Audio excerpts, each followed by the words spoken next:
سلام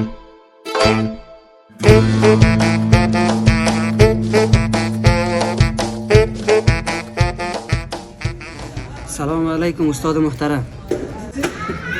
علیکم السلام برادر محترم، خوش آمدید. بفرمایید. سن استاد محترم، صحت شما خوب؟ برادرک خوردم روان کرده بودم، میخواستم اون رو شامل بکنم. خوش آمدین برادر محترم، ان شاء الله ما در خدمت هستیم. برادر شما کی است؟ صداش کنم برادرتون، معرفی شویم درست. بچه‌اش استاد، بچه‌اش. نه استاد جان، حبیب جان آوردم برادرکم است. ماشاءالله ماشاءالله، بسیار خوب. حبیب جان ان شاء الله ما در خدمت هستیم. استاد جان کم تمرین فروزان افراد اجتماعی تعقیب میکردم، کم قهرمان زیاد داشت، من علاقه پیدا کردم به اینجا آمدم.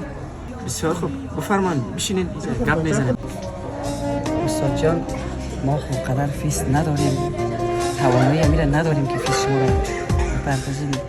چی میشه که امیره رایگان تمرین بده؟ حالا شفیت خود از رفیق پیش کاکای مدیر هستی؟